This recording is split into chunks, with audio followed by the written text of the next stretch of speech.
Welcome to the deep dive. Okay, today we're getting into a really high stakes football match, one that definitely got people talking. Picture it: Orlando, Florida, June 26th, 2025. Yeah, not exactly your usual spot for a top European clash, is it? Not at all, but Oh. that's where we saw Manchester City and Juventus go head to head. Massive Group G game. Right. And our mission, for this deep dive is to really get under the skin of this one. Go beyond the simple scoreline. We're going to unpack those key moments, look at the tactics, maybe some surprising bits, and really understand what it all means. For both clubs, yeah. Especially heading towards the knockouts given their history and, well, those pretty challenging conditions. Yeah, definitely challenging. And the result, a big one for City. 3-1 winners at Camping World Stadium. They got going fast, too. Yeah. Doku, what was it, ninth minute? Aitnery with the assist. Yep. Bang, 9 minutes. That's a statement start. Totally. But how did City really, build on that, turn into such a dominant win? Well, that early goal, it definitely set the tone. Yeah. City came out pressing high, classic Guardiola stuff, pinning you back. But what's interesting is how quickly Juventus responded. Right, Koopmeiners. Yeah. Just 2 minutes later. Yeah. Capitalized on that Ederson clearance. Exactly. Kind of a reminder that Juventus weren't just there to make up the numbers. Showed some fight. But City, they got back on top pretty quickly. That Kalulu own goal, 26th minute. Oof. Yeah. Unlucky for Juve. Very unlucky. Yeah. But, it really showed how much pressure City were putting on, stretching that defense, relentless. And that pressure just kept building, didn't it? Especially after halftime. Bringing Haaland on? Ah, yes. That felt like a real tactical power move. And he scores almost immediately. 49th minute. Yeah. Classic Pep move, wasn't it? A bit of both, I think, planned push, but also exploiting maybe some tiredness setting in for Juventus.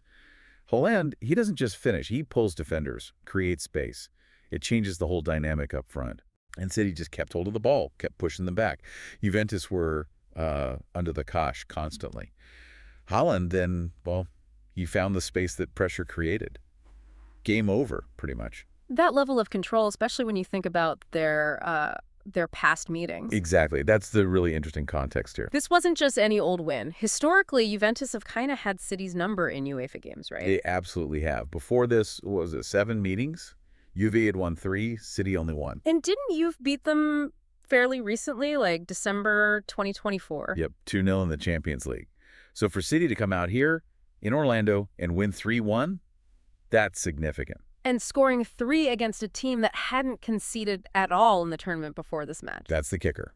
Breaking that clean sheet record, it completely flips the recent narrative. Okay, so connecting this to the bigger picture then. City win, top the group, perfect record, 9 points. Crucial. Absolutely crucial. Topping the group means they get, theoretically, a more favorable draw for the knockouts. They can, potentially swerve some of the other big hitters early on, like Real Madrid, maybe. Right. And Juventus. Well, they still go through. Second place is safe. But now they face a potentially much tougher opponent in the next round. They'll need to regroup, have a good look at what went wrong here. Strategically, they need to rethink. So City's 3-1 win, Doku, Haaland, they own goal. It wasn't just 3 points. It was like a tactical statement, a strategic win. Absolutely nailed it. It showed how they've maybe evolved, overcome that history, broken down a stubborn defense, sets them up really nicely, and highlights where Juventus need to improve. Just thinking about those conditions again.